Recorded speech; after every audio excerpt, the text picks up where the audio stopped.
India TV YouTube channel को subscribe करें और बेल आइकन दबाएं। नमस्कार, आप देख रहे हैं इंडिया टीवी। आपके साथ मैं हूं मीनाक्षी जोशी। दोपहर के 12 बज चुके हैं और शुरू हो गया है इलेक्शन स्पेशल शो अब की बार किसकी सरकार। जी हां, मैं हर रोज उत्तर प्रदेश और पंजाब की चुनावी खबरें आपको बताऊंगी और हमारी नजर हर उस खबर पर होगी जिसका चुनाव से डायरेक्ट कनेक्शन है या इनडायरेक्ट कनेक्शन है, जिसके असर से सियासी समीकरण बदल सकते हैं। ये सब आपको दिखाएंगे हमारे शो अब की बार किसकी सरकार में। सबसे पहले आपको बताते हैं आज की वो कौन सी 3 बड़ी खबरें हैं जिस पर हमारी नजर बनी रहेगी। आप देखिए सबसे पहली बड़ी खबर कौन सी है जिस पर आज सबकी निगाहें टिकी हुई है, जिसका सीधा रिश्ता है उत्तर प्रदेश के आगामी विधानसभा चुनावों से। पहली बड़ी खबर, उत्तर प्रदेश विधानसभा चुनावों को लेकर बीजेपी ने अपनी कमर कस ली है। उत्तर प्रदेश में सब कुछ फाइनल हो चुका है। कैसे योगी ही होंगे उत्तर प्रदेश के बिग बॉस, ये आपको बताएंगे। अब दूसरी बड़ी खबर की तरफ रुख करते हैं, जहां उत्तर प्रदेश में मुसलमान वोटों के लिए कांग्रेस ने एक मुस्लिम प्लान तैयार किया है। जी हां, वही मुसलमान जो कांग्रेस के परंपरागत वोटर्स कहे जाते थे, लेकिन हाल के चुनावों में हमने देखा कि कैसे कांग्रेस पार्टी से मुसलमानों का भी मोह भंग हुआ। लेकिन अब 2 लाख मदरसों के जरिए मुसलमानों के घर घर तक पहुंचने की तैयारी कांग्रेस कर रही है। अब तीसरी बड़ी खबर कौन सी है उस पर भी एक नजर, जो है पंजाब से कैप्टन अमरिंदर और सिद्धू को बुलावा भेजा गया है। जी हां, ये बुलावा आया है दिल्ली दरबार से। सोनिया गांधी से मुलाकात होनी है, तारीख तय हो गई है, समय तय हो गया है और लगता है कि पंजाब में जो लगातार समस्या चल रही थी पार्टी के भीतर ही, उसका हल मिल गया है। अब इलेक्शन शो में सबसे पहले बात उत्तर प्रदेश की सबसे बड़ी खबर की, जहां बीजेपी में मीटिंग पर मीटिंग का दौर चल रहा है। और यह मीटिंग किस लिए हो रही है?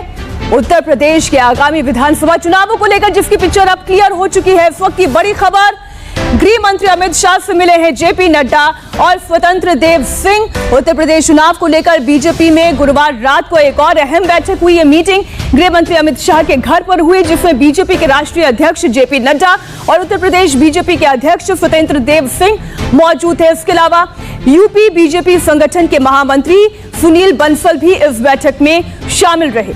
ये करीब फाइनल हो गया कि चुनाव के लिए योगी आदित्यनाथ ही बीजेपी का फायर ब्रांड चेहरा ही उत्तर प्रदेश में बीजेपी का सबसे बड़ा चेहरा होगा।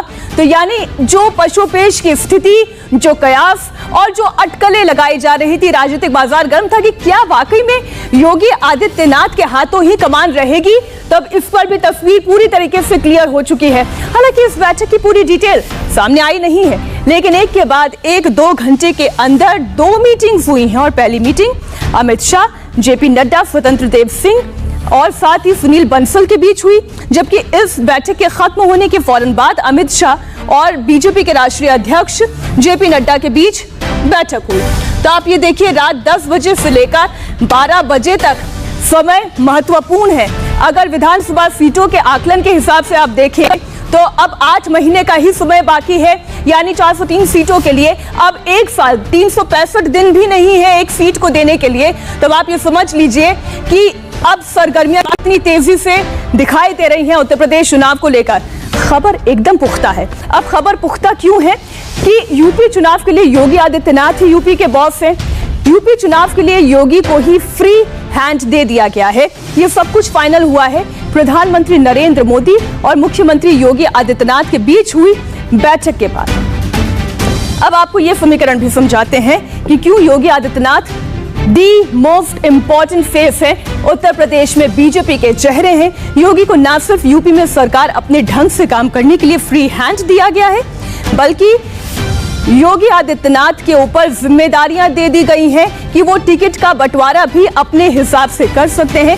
ये छूट भी उन्हें दी गई है। आप देखिए, उत्तर प्रदेश के बिग बॉस कौन? योगी आदित्यनाथ। मोदी और योगी के बीच हुई बैठक में इस बात पर फाइनल मुहर लग गई है कि यूपी में योगी आदित्यनाथ को फ्री हैंड दिया जाएगा। और यूपी में बीजेपी के प्लान 2022 को कामयाब बनाने के लिए पूरी क्रोनोलॉजी क्या है और इसकी शुरुआत कहां से हुई, ये भी आपको समझाते हैं। दरअसल 10 जून को अमित शाह से मुख्यमंत्री योगी आदित्यनाथ की मुलाकात हुई और सबसे पहले अमित शाह से मिले योगी आदित्यनाथ। 10 जून को ही अनुप्रिया पटेल से भी मुलाकात होती है अमित शाह की और 10 जून को ही प्रवीण निषाद और संजय निषाद ने भी अमित शाह से मुलाकात की। अब आगे सुनिए, इसके बाद अगली तारीख 11 जून, जब योगी आदित्यनाथ ने पीएम मोदी से मुलाकात की, जो सबसे अहम मुलाकात मानी जा रही थी। और यहीं से तस्वीर साफ हो गई कि प्रधानमंत्री मोदी से मिलने के बाद योगी आदित्यनाथ और जेपी नड्डा की मुलाकात, और अब इन मुलाकातों के दौर के इन कड़ियों को आप जोड़कर देखें तो ये साफ समझ में आता है कि उत्तर प्रदेश में फैसले लेने के लिए फ्री हैंड दिया गया है योगी आदित्यनाथ को।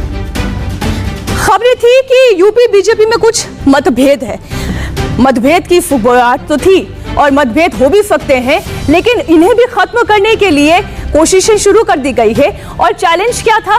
चैलेंज ये था, कुछ बड़ी खबरें आपको बता दें, बीएल संतोष संघ संगठन में ब्रिज का काम करेंगे। कैसे मतभेदों को दूर किया जाएगा, उसका क्या फॉर्मूला तैयार किया गया है वो आप देखिए। योगी आदित्यनाथ नंबर 1 भूमिका में रहेंगे, ये हमने आपको समझा दिया। मुलाकातों से तस्वीरें साफ होती है। बीएल संतोष संघ और संगठन के बीच में एक ब्रिज का काम करेंगे। और जो योगी आदित्यनाथ और केशव प्रसाद मौर्य में ये खबरें थी कि कुछ तनाव है, कुछ मतभेद हैं, उन मतभेदों को भी खत्म करने की जिम्मेदारी दे दी गई है।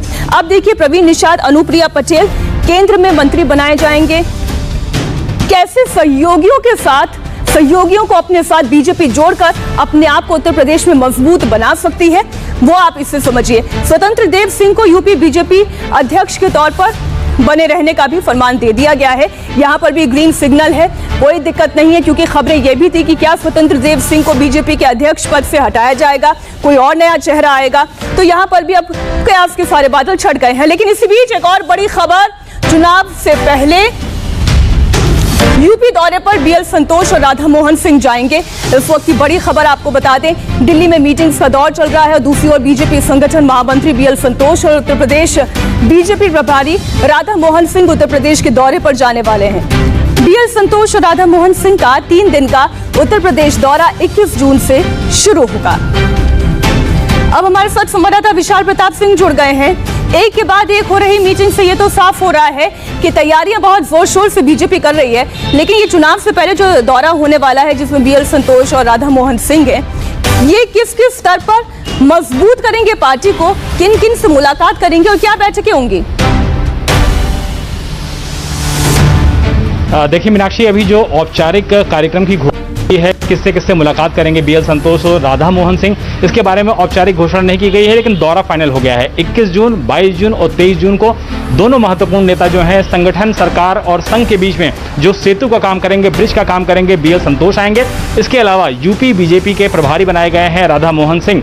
अनुभवी नेता हैं, सीनियर नेता हैं, अपने अनुभव का इस्तेमाल करने के लिए लगातार उनको उत्तर प्रदेश भेजा जा रहा है। और बीएल संतोष जब पिछली बार आए थे उत्तर प्रदेश, तब भी उन्होंने काफ़ी लोगों से मुलाकात की थी। न सिर्फ सरकार के दोनों डिप्टी सीएम से उन्होंने अलग अलग मुलाकात की थी, बल्कि कुछ मंत्रियों से मुलाकात की थी, संगठन के लोगों से मुलाकात की थी, संगठन को लेकर के क्या सुझाव उनके पास थे, किस तरीके से सरकार का काम किया जा रहा है। और सबसे महत्वपूर्ण बात कि कोविड सी जो सेकेंड लहर थी, जिसमें लोगों की मौत हुई, जिसमें निश्चित तौर पर सवाल उठे, उसके बाद सरकार के कामकाज को कैसे आगे बढ़ाया जा सकता है, कैसे बूथ तक जाया जा सकता है, कार्यकर्ताओं के साथ उन पीड़ित परिवारों के पास जाया जा सकता है, उनको ढांढस बंधाया जा सकता है, उनको बताया जा सकता है कि सरकार ने किस तरीके से उनके लिए काम करने की कोशिश की। हालांकि कुछ लोगों की मौत जब हुई तो निश्चित तौर पर उसको नहीं खत्म किया जा सकता है। कमियों को दूर करने के लिए ही ये प्रयास किए जा रहे हैं और नजर सत्ता पर है, सियासत भी चर्चाओं में है और लगातार जोरों पर है। शुक्रिया पूरी जानकारी के लिए विशाल आपका। और नमस्ते, मैं हूं मीनाक्षी जोशी। वीडियो और खबरों से अपडेट रहने के लिए India TV YouTube channel subscribe करें, बेल आइकन दबाना ना भूलें। जुड़े रहें इंडिया टीवी के साथ।